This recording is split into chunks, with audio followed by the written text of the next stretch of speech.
Hey everybody, and welcome to Cooking Adventures with Katie, season 2.5. Let's be healthy. On today we're going to talk about a nutrition label and how to read a nutrition label. Friday I kind of just sat at home. I went to work and came home and it was just like, nope. So here's our chat about nutrition labels. How do you read a nutrition label? Well, you want to start at the top. Now, when you first look at a nutrition label, the first thing you want to notice is the serving size. So if a tube of Pringles has 4 servings total to a can, and you eat the whole can, multiply all aspects of what you're counting by 4. So your next step down are the calories. If the calorie count of 1 serving of Pringles is 140 calories, but you ate the whole can of 4 servings, it'll be 140 calories per serving times 4 servings is 560 calories total. Calories from fat is pretty self-explanatory. So you have your fats, cholesterol, and sodium. On the next section down. So under the fat section, you will typically see only saturated and trans fats. However, keep in mind that there are also monounsaturated and polyunsaturated fats. So you'll have your fat total be like 10 grams, but 2 of those grams are saturated, and there's no trans fat, which is good. So then that means the other 8 fats that are in whatever you're eating are either from monounsaturated or polyunsaturated. And if you know what you're eating, then you'll know where it's coming from. You want your trans fat to be 0 and polyunsaturated to be low unless it is high in omega-3s. Eating foods with cholesterol isn't necessarily as bad as everyone makes it out to be. However, that will be a different episode soon. Protein being next, and I've been lazy and haven't written in my book, so also because I'm at home a lot more, and I actually have work now that my attorney that I'm working for is back from deployment, so I actually have to do stuff now. The previous episodes I had gotten all my work done that he had left for me, so there wasn't really too much to do, just hang out. So I do my work, I promise. So sodium is a good thing too, to avoid. Wow. Let's put the emphasis on the correct syllables. Sodium is a good thing to avoid, as too much sodium can cause bloating. But near the next section is carbohydrates, proteins, and nutrients. Like fats, not all carbohydrates are listed. You see dietary fiber, which is a good thing, and you see sugars, which are a bad thing. There are also starches and sugar alcohols. Fiber, as mentioned in a previous video, is absolutely necessary in our diet and is often forgotten about. Sugars, starches, and sugar alcohols are all processed in the small intestines as quick energy. Sugars encompass table sucrose, milk sugar, and fruit sugar. Starches encompass cornstarch, wheat starch, rice starch, potato starch, like all those starches. Sugar alcohols are sugars drawn from their respective places, with fruit sugars being most common. Sugar alcohols do not raise the blood sugar at levels as high as regular sugars. However, nutrition labels typically do not show sugar alcohols. Protein is necessary for your metabolism and muscle building, and that's next episodes. Nutrition experts recommend protein from the food itself instead of from supplements. Vitamins A, C, calcium, and iron are also important to get, but supplements are something to watch out for, as they do more harm than good.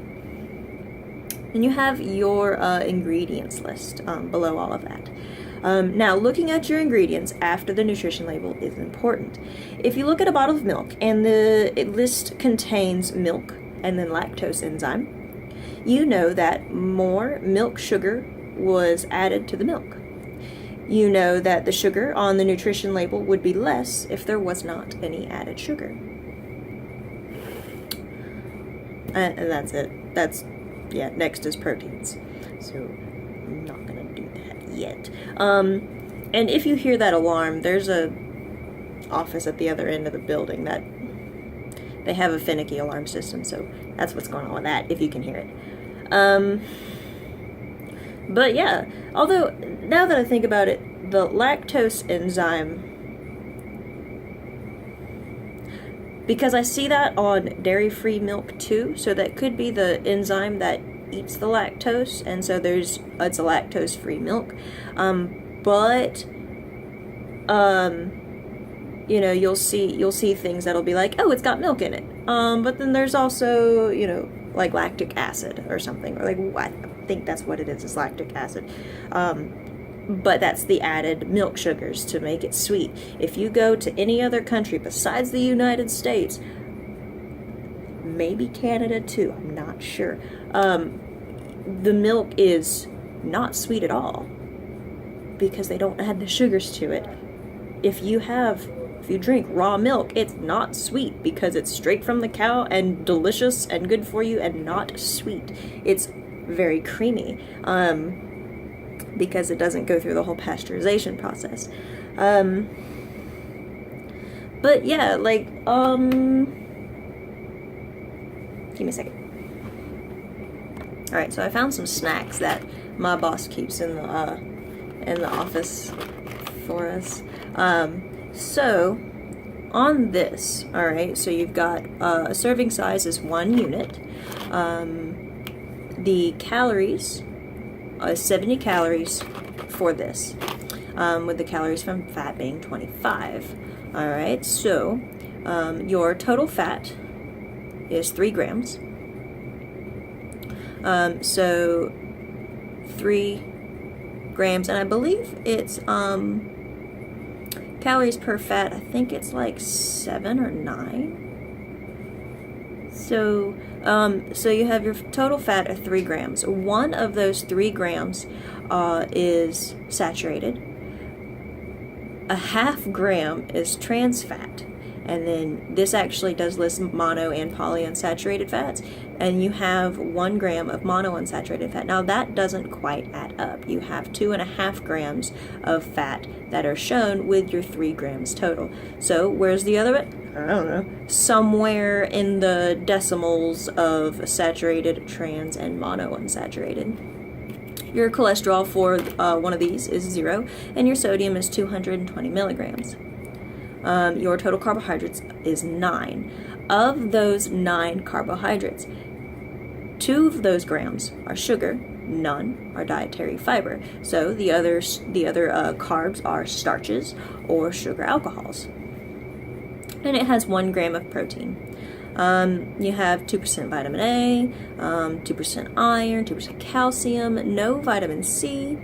And then other than that, you have your ingredients list. So you have your enriched flour, all right, which has, I believe I had an episode on the carbohydrates in enriched flour, and why the enrichment is actually bad.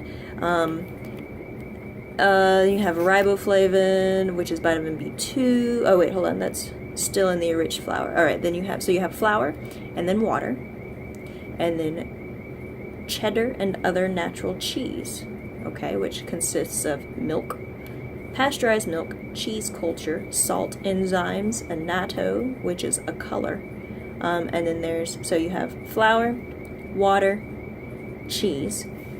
All right, you have sugar, partially hydrogenated soybean oil. All right, remember, partially hydrogenated is bad. That's where that trans fat comes from. Whey, canola oil, and contains 2% or less of maltodextrin, sodium phosphate, corn syrup, solids, salt, lactic acid. So there's milk sugars, sorbic acid as a preservative, and a whole bunch of stuff. Aerocartinol, which is color, xanthan gum, yeast, sodium bicarbonate, sodium alginate, natural flavor, distilled monoglycerides, ascorbic acid, and citric acid, and it contains milk and wheat. So you got a whole bunch of like big words and things that a lot of people have issues pronouncing. Like, I mean, you see how slowly I went through it. The only thing I didn't really go slow through was the xanthan gum, and that's for a yeast thing, and I've actually got that in my cupboard that I use when doing stuff that's like dairy free or gluten. I'll do gluten free recipes. I'll use regular flour, but add the xanthan gum to it, because xanthan gum works in place of like yeast or something. I'm not sure exactly 100%, but it's in a lot of gluten-free recipes, so I have that for when I do stuff. And actually, tomorrow is Valentine's, so there's going to be a Valentine's special. It will not be a Let's Get Healthy, because it's going to be homemade Reese cups, because David wants Reese cups and he can't have them, so there's a bit of confectioner sugar in it. A bit. So I might eat one just to see how it tastes, because I have to, because I made it, and I have to know how it tastes. But we'll see that. And then he wants a pineapple upside down cake, but he's going out of town, so I'm going to do Reese cups tomorrow for him, or tonight for him, but I'm going to post it tomorrow because we're celebrating today, and he's going out of town tomorrow. So I'm going to make those today for tomorrow. And then when he comes back from out of town business, there's going to be a pineapple upside down cake for him. And I got to find candied cherries, because evidently the maraschino cherries will dye the pineapples red, and we don't want that. We want our pineapples pretty colors. But I found a recipe for that, and the main thing I need are the pineapples and the cherries, and I think I have everything else. Yep. It's a pretty short episode today. Yep. So with all of that being said, if y'all want me to go like back into something, let me know. If you want me to delve in on something more, let me know. I don't know, if you want me to go in on a specific food and then like make something with that food, like I got dates the other day, and they're freaking delicious. Super sweet because it's a fruit, and there's like 30 some odd grams of sugar in it, but there's also a high amount of fiber for the serving. There's the nutrients and everything that goes along with it. So I might do an episode on dates and be like, hey, there's these dates, here's their fruit, and you can do this with it. I think that might be fun. But it also, I need to get an actual video camera instead of using my phone. So, yeah. Yep. That's about it. So, with all that being said, like, subscribe, comment. If you subscribe, that would make me very happy, and I would greatly appreciate it. If you have any suggestions or any questions, do let me know. Shoot me an email, I suppose, through the YouTube shenanigans, if it lets you, or put it down in the comments below, or yeah, all of that dandy stuff. Let me know what y'all would like to see me cook. Okay. Happy cooking, guys, and if you're doing this with me, good luck, more power to you. The recipe for this week, for those of you who are actually doing this and would like to know, whatever David makes for dinner tonight, he had asked if I can have quinoa, and I said yes, because it's a seed, and he's like, well, so is rice, and so is the wheat, and I was like, no, those are grains. And I'm going to be making egg rolls again, because he got slightly frustrated that I ate all of them, so I'm going to make them again and have a whole bunch. Other than that, I might do some green bowls, or I just kind of, once I find something I like, I just kind of stick to it a little bit. But I like to vary things out, so I might go crazy and do like a salad or something. Yeah. Happy cooking. Good luck being healthy. And as stuff comes along, I'll definitely post it up in my 2 to 3 days a week type shenanigans, so that way I don't blow up y'all's notifications.